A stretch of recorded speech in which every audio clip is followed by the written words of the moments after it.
국내에서 코로나19 4차 대유행이 좀처럼 잦아들지 않고 있습니다.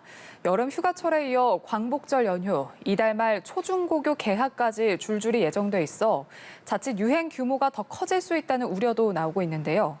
자세한 소식 김윤 서울대 의대 의료관리학과 교수와 함께 짚어보겠습니다. 교수님 안녕하세요. 안녕하십니까. 네. 오늘 0시 기준 열흘 만에 1,800명대 확진자가 나오면서 32일 연속으로 계속해서 네 자릿수 확진자가 이어지고 있습니다. 4차 대유행이 아직 정점에 도달하지 않았다. 그리고 그 도달하게 되는 시기도 가장 길 거다. 이런 분석이 나오고 있는데 네. 교수님께서는 이 같은 전망에 대해서 어떻게 생각하시나요? 네.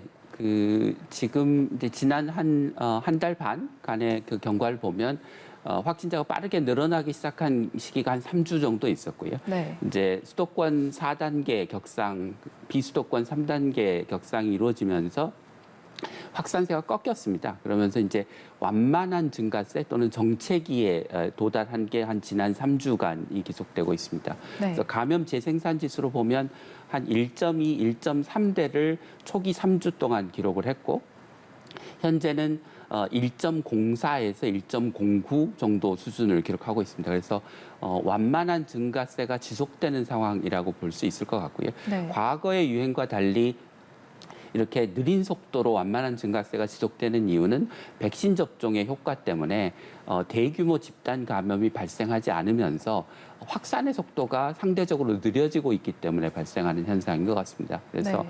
4차 유행의 전체 구간이 기존의 1, 2, 3차 유행에 비해서 굉장히 길 거다라고 하는 예측을 가능하게 하는 것 같습니다. 네. 이전에는 뭐 거리두기나 방역 조치를 강화하면 확진자 수가 금방 줄어들었거든요. 그런데 네. 지금 고강도 거리두기 조치를 하고 있음에도 불구하고 확산세가 꺾이지 않는 가장 큰 원인은 뭐라고 보십니까? 가장 큰 원인은 아마 국민들의 거리두기에 대한 피로감, 네. 그다음에 현재 주로 감염자가 발생하고 있는 뭐 20대에서 40대 연령층에서 상대적으로 개인적으로 보면 코로나 감염의 위험이 그렇게 높지 않기 때문에 고령층은 치명률이 높지만 젊은 층은 치명률이 낮고 아이들 같은 경우는 감기처럼 사실 지나가는 경우가 거의 대부분이라 네. 그에 따른 위기 인식이 좀 완화된 게 원인이 아닌가 싶습니다. 위기인식이 좀 떨어졌다고 보시는군요. 네. 상황이 이렇다 보니까 정부가 현행 거리두기 단계를 2주 더 연장하기로 했습니다. 이때까지 어느 정도 효과가 나오면 참 다행이겠는데 지금까지 상황으로 봤을 때 뚜렷한 효과가 나타날지 염려하는 목소리도 있고요. 네. 그리고 또 좀 더 강화된 방역 조치가 필요한 게 아닌가 이런 의견도 있는데 교수님은 어떻게 보시나요? 앞서 말씀드린 대로 이제 거리두기 효과가 예전처럼 그렇게 현저하게 나타나지 않는 이유가 국민들의 오랜 이제 그 거리두기로 인한 피로감, 네. 뭐 소상공인 자영업자의 피해 이런 것들이 겹쳐서 나타나는 현상이라고 하면 단지 정부가 사회적 거리두기의 어떤 단계를 격상시킨다고 해도 그 효과는 제한적일 수밖에 없을 것 같습니다. 그래서 사회적 거리두기라고 하는 게 단계도 중요하지만 국민들이 인식하고 공감하고 참여하는 수준이 높아야 그 효과를 낼 수 있는 게 아니겠습니까? 네. 그런 측면에서 국민들의 현재 위기 인식 또는 참여도에 맞는 적절한 수준의 방역을 해야 되는 게 아닌가 싶고요. 과거 3차 유행 이후를 돌아보면 3차 유행 이후에 이제 1월 중순 이후에 확진자 수가 대개 500명대를 오르락내리락 했는데 당시에 이제 많은 전문가들이 그게 새로운 베이스라인이다. 3차 유행 이후에 형성된 라고 이제 예측을 했음에도 불구하고 정부가 200명, 300명 단계로 무리하게 낮추겠다고 오랜 기간 높은 단계의 사회적 거리두기를 했는데도 불구하고 사실 효과가 없었습니다. 이제 그런 그 과거 3차 유행의 교훈을 정부가 좀 되돌아봐야 될 필요가 있을 것 같습니다. 네. 예. 아무래도 교수님께서는 가장 큰 원인이 국민들의 피로도라고 하셨다 보니까 좀 더 강화된 조치보다는 국민의 방역 적극 참여가 더 중요하다 이렇게 말씀을 해주셨는데요. 또 최근에 이제 델타 변이가 우세종이 됐고 또 델타 플러스 감염 사례도 나왔습니다. 그리고 해외에서도 페루발 람다, 브라질발 감마 변이도 이제 방역을 위협하고 있는데 네. 이렇게 최근에 새롭게 등장한 변이 바이러스에 대해서는 어떻게 보고 계신가요? 이제 델타 변이는 전파력이 굉장히 높기 때문에 네. 뭐 지금 현재 방역의 어떤 전략이나 환경을 바꿔야 될 만큼의 중대한 영향을 미치고 있고요. 네. 작년 10월에 이제 델타 변이가 출현을 했는데 그 전후에서 출현한 이제 감마 변이나 람다 변이 같은 경우 아직까지는 그 뚜렷한 연구 결과가 나오고 있지 않아서 정확하게 얘기할 수는 없지만 네. 비슷한 시기에 출현을 했는데도 불구하고 굉장히 전파력이 높다면 만약에 지금 우세종으로 그 지역에서는 적어도 자리를 잡아야 되는데 그런 양상을 보이지는 않고 있어서 이게 우리가 정확하게 알 수는 없지만 델타 변이만큼 위협적인 변이 바이러스는 아닐 것이다라고 추정을 할 수 있을 것 같습니다.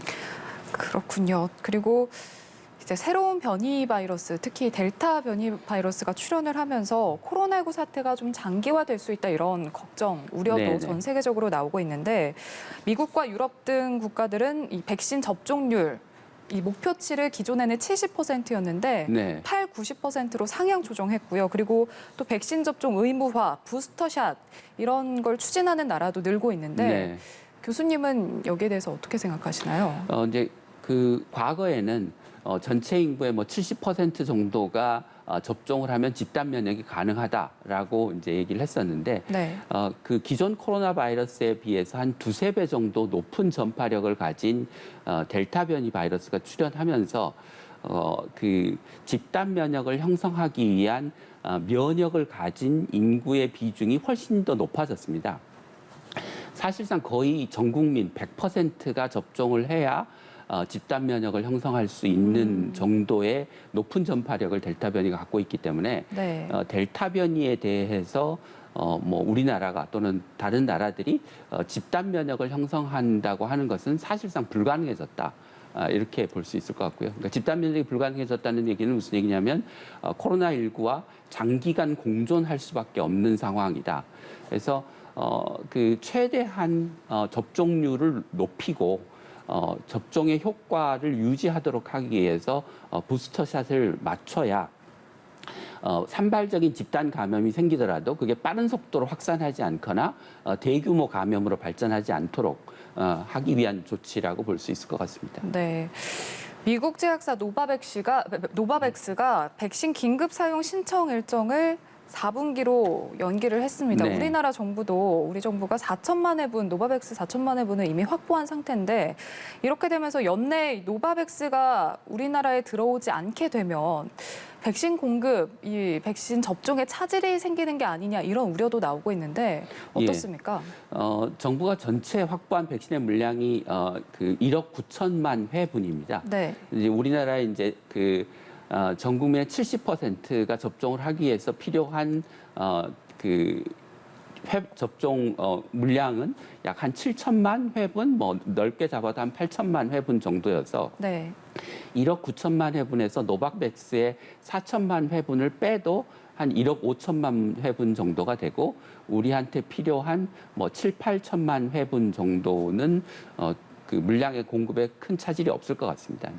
지금까지의 문제는 사실 정부가 확보한 총 물량이 부족해서라기보다는 물량은 확보가 됐는데 도입 시기가 다 뒤쪽에 가 있고 연말 뭐 3분기, 4분기에 가 있고 네. 그 도입 일정이 글로벌 제약사의 뭐 사정으로 수요가 많아서 지연되면서 문제가 발생하는 게 중요한 문제라고 생각하면 네. 될 것 같습니다. 3, 4분기 백신 수급 접종에는 문제가 없을 거다. 예, 뭐 네, 일부 이렇게 1, 보시는 2주 거죠? 지연은 발생할 수 있어도 네. 크게 보면 뭐 총량을 확보하는 데는 큰 문제가 없다고 보시면 될 것 네, 같습니다. 이미 뭐 많은 백신을 확보했기 때문에 수급과 접종에는 문제가 없을 거라고 하셨는데 그리고 다음 주부터 만 18세에서 49세 일반 국민을 대상으로 한 백신 접종 사전 예약이 진행이 되는데 이게 10부제로 예약이 진행이 되더라고요. 어떤 방식으로 이루어지는지도 궁금하고 네. 그리고 또 어떤 점을 유의해야 할지도 짚어주시죠. 그 지난 뭐 50대 접종 예약을 하면서 이제 한꺼번에 많은 사람들이 예약을 하려고 몰리면서 네. 뭐 시스템에 부하가 걸리고 그러면서 이제 시스템이 다운되거나 대기 시간이 굉장히 길어지는 현상들이 발생했는데요. 근데 이런 문제를 그 막기 위해서 정부가 이제 생년월일을 기준으로 해서 10부제로 예약을 하도록 시행을 했습니다. 그래서 다음 주 월요일부터 자기가 출생한 날짜의 끝자리에 맞는 날짜에 해당하는 사람들이 그 예약을 할 수 있습니다. 그래서 다음 주 월요일 이제 8일에는 생년월일이 8일로 끝나는 사람이 이제 예약을 할 수 있고요. 공평한 기회를 부여하기 위해서 전체 백신 물량을 10분의 1로 나눠서 고르게 일자별로 배분을 했기 때문에 뭐 초기에 그 예약하시는 분들이 앞단에 예약 날짜를 다 점하거나 이런 건 아니고요. 네. 골고루 분배가 될 걸로 이제 예상이 되고 있습니다. 그래서 네. 정부가 예약 시스템도 일부 이제 개선을 했기 때문에 과거와 같은 접종 대기나 뭐 시스템에 과부하 걸리는 현상은 없을 것으로 예상을 하는데 뭐 아무리 그래도 8시 땡 하고 이제 예약을 시작했을 때 뭐 그날 예약을 해야 되는 뭐 160만 명 이상이 한꺼번에 몰리면 또 시스템에 과부하가 걸릴 수 있기 때문에 어차피 백신 물량은 다 있다고 생각하시고 너무 조급해하지 마시고 8시에 땡 하고 들어가지 마시고 1시간 좀 있다가 9시쯤 들어가시면 더 편하게 예약을 하실 수 있지 않을까 싶습니다. 네, 그러니까 9일에 이제 8월 9일에는 생일이 이제 9, 9일. 19, 29 예. 이렇게 네네. 끝나는 네. 네, 분들이 이제 예약을 할 수 있는데 그러면 그 8일 아니라 18일이 되면은 네. 그때는 어떻게 되는 건가요? 그때는 이제 그 날짜의 구분 없이 네. 그 전까지 예약을 못 하신 분들이 한꺼번에 예약을 할 수 있는 기간을 정부가 마련해 놓고 있습니다. 네. 그리고 그 전에는 자정에 예약이 시작이 됐는데 이번에는 8시부터 시작을 해서 네. 8시는 좀 피해라 이런 이야기도 나오고 있더라고요. 네, 그렇습니다. 네. 그러니까 일과 시간이 끝난 후에 이제 국민들이 퇴근한 다음에 접종 예약을 하실 수 있도록 정부가 8시부터 시작하는 것으로 한 것 같습니다. 자정에 네. 하시면 또 잠 못 자고 다 기다리셔야 그쵸. 되고, 새벽 걸리면 이제 새벽 내내 이렇게 컴퓨터만 쳐다보고 계셔야 되는 상황이 벌어지기 때문에, 예. 알겠습니다. 오후 8시부터 예약이 시작된다는 소식까지 만나봤고요. 지금까지 김윤 서울대 의대 의료관리학과 교수와 함께 코로나19 관련 내용 짚어봤습니다. 오늘 말씀 고맙습니다.